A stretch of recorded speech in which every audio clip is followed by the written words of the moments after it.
I've been in security long enough to watch every game changer turn into another dashboard nobody opens. But something shifted this month, and most security teams haven't noticed yet. GPT-5.5-Cyber dropped quietly. No flashy keynote, no viral demo, just a model purpose-built for defenders, paired with something called trusted access. And after testing it across 3 environments, I think this is the first real asymmetric advantage defenders have had in a decade. Let me explain why. For the last 10 years, attackers have had the speed advantage. They automate, they iterate. They use AI to write phishing kits, polymorphic malware, and recon scripts. Defenders, meanwhile, are stuck in approval queues. Every action needs a ticket. Every script needs review. Every response is throttled by human bandwidth. That asymmetry is the entire reason ransomware works. Attackers move at machine speed, defenders move at meeting speed.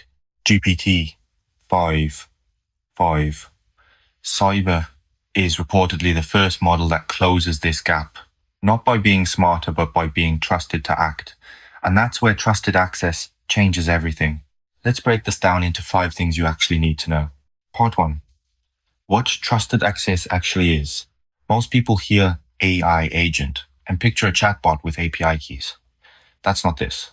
Trusted access is a permission framework that gives the model scoped, auditable, revocable access to your security stack.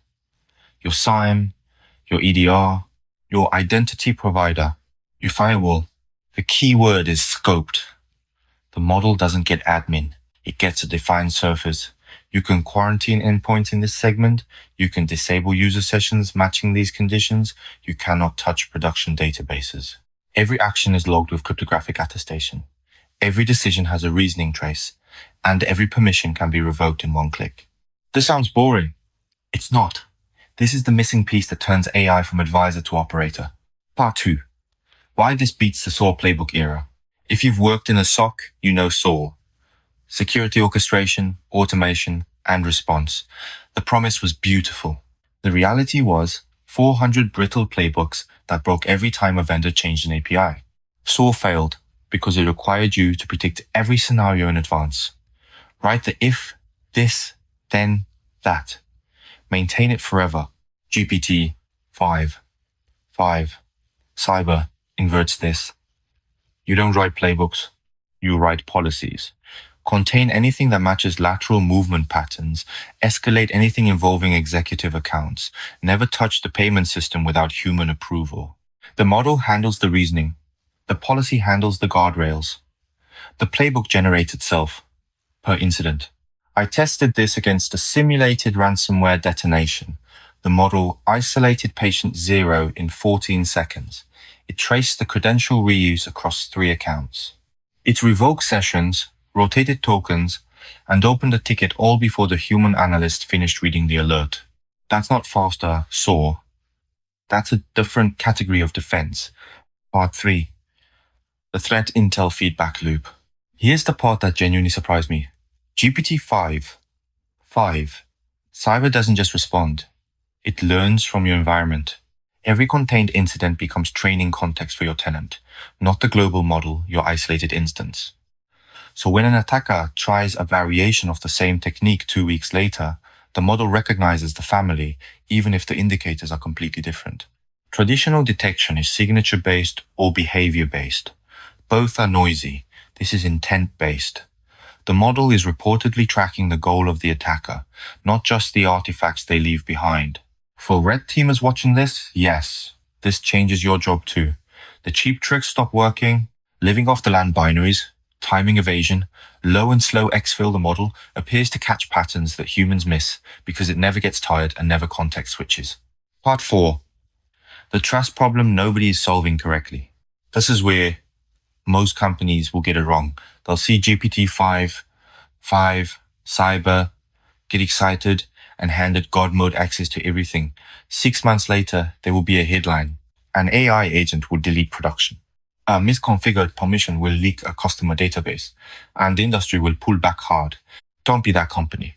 Trusted access works because it's layered. Here's the model I'd recommend based on what I've seen work. Layer 1 read only. Let the model observe for 2 weeks. Watch what it would have done. Compare against what your humans did. Calibrate. Layer 2 reversible actions only. Quarantine, session revocation, MFA challenges, things you can undo in 30 seconds if wrong. Layer 3 destructive actions with dual approval. Account disabling, firewall rules, anything touching production, model proposes, human confirms. Layer 4 full autonomy, but only inside defined blast radius, specific network segments, specific user populations, specific incident types. Most teams will live in layers 2 and 3 forever, and that's correct. Full autonomy is not the goal. Trusted, scoped, auditable action is the goal. Part 5. What this means for your team in the next 90 days. If you run security, here's what I'd actually do. First, audit your current response times. Mean time to contain. Mean time to investigate. Get the baseline numbers. You'll need them to justify everything that comes next. Second, identify your top 3 incident types by volume. Probably phishing response, credential compromise, and endpoint isolation. These are where AI-assisted response pays off fastest. Third, pilot in shadow mode. Not production, not even staging. Shadow. Let the model watch real incidents and produce its recommended actions. Have your senior analysts grade them. You learn more in 2 weeks of shadow mode than in 6 months of vendor demos. Fourth, write your policy framework before you write your integrations. What is the model never allowed to do? What requires human approval? What can it do freely? Get this in writing, signed by leadership before a single API key is issued. Fifth, plan for the cultural shift. Your analysts will resist this at first. Then they'll realize the model is handling the tier 1 queue and they get to do the interesting work, threat hunting, purple teaming, architecture review, frame it that way from day one. The defenders who adopt this in 2025 will have a measurable advantage by 2026. The ones who wait will be explaining to their board why their peers contain incidents in minutes and they still need hours. Here's the bigger picture. For 20 years, security has been a losing game played at a structural disadvantage.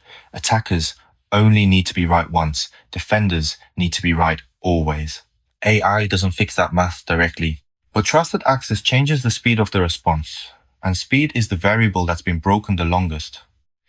This is the first time I've looked at a security tool and thought, yeah, the defenders might actually be ahead for a while. Next video, I'm going to walk through the actual policy framework I'd write for a mid-sized enterprise rolling this out. The exact permissions, the exact escalation paths, the exact guardrails. If you want that, subscribe so you don't miss it. Until then, audit your response times this week. That's your homework.